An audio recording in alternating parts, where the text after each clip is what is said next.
I'm going to be demonstrating some hip and glute activation exercises. So these would be excellent things to do before you go out and play, before you go out and hit a single ball. So really helps those who struggle with back issues. Oftentimes it's a result of, your posterior chain, your glutes, hamstrings, things like that aren't getting activated appropriately. So it's putting a lot of strain on your back. Your back starts to compensate for all the muscles that aren't doing their job. So this is an excellent way to get things firing, recruiting more motor units or muscle fibers to those muscle groups to engage them when you go out to play. So I have a hip circle here. I love this band. I've used a lot of different tubes and bands over the years, and I highly recommend them. It's really user-friendly and easy to get on and off because I feel like the main struggle with bands is putting them on. So you just slip both legs in, and you're going to place the band directly above the knee.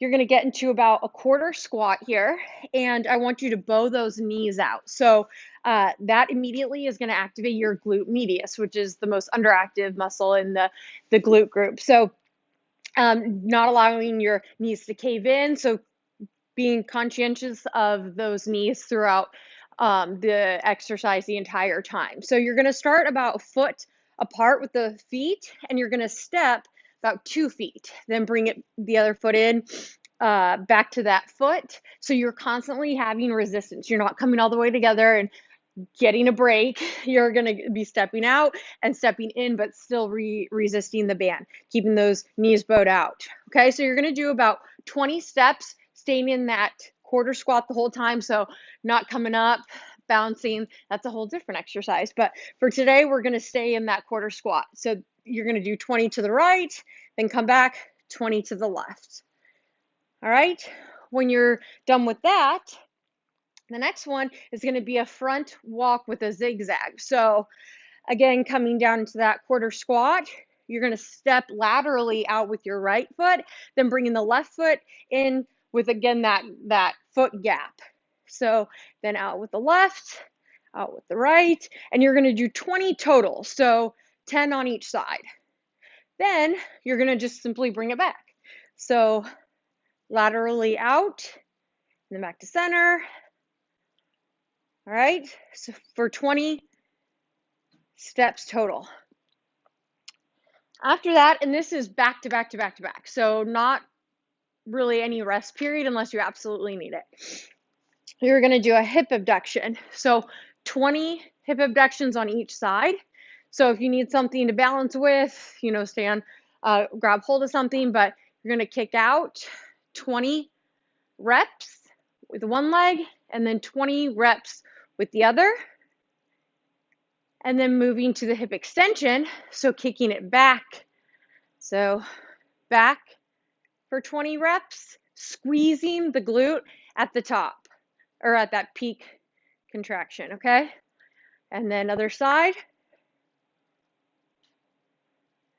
All right, those are the standing glute activating resistance band exercises. Now we're gonna get on to the ground. And many of you are familiar with a glute bridge. So you're going to be on your back, hands by your side. Feet are about, hips width apart. So again, you're bowing your knees out the whole time. You're going to do 30 to 50, depending on your exercise level or activity level, glute bridges, okay? Squeezing the butt together at the top, shooting through the heel. Keeping that core pulled in, belly's drawn into the spine, whole time, okay? And then on that last rep, you're gonna hold it up and then abduct those hips for, again, 30 to 50 reps. All right. Next, you're gonna be quadruped over. So onto all fours, tabletop. And you're going to do 20 hip abductions with fire hydrants, as they're known, with the right side or whatever side you prefer, okay? So keeping that nice neutral spine, directly into donkey kicks. So 20 donkey kicks. On that 20th pulse, you're just going to continue to pulse it up, baby pulses for 20. Then you're going to repeat on the other side. So abduct out, fire hydrant, donkey kick. You're really shooting that heel to the ceiling. So you don't want to be pointing the foot out, really pushing up through that glute. Okay? And then the pulses. Then you get to sit back, child's pose, stretch it out. And your glute should be on fire.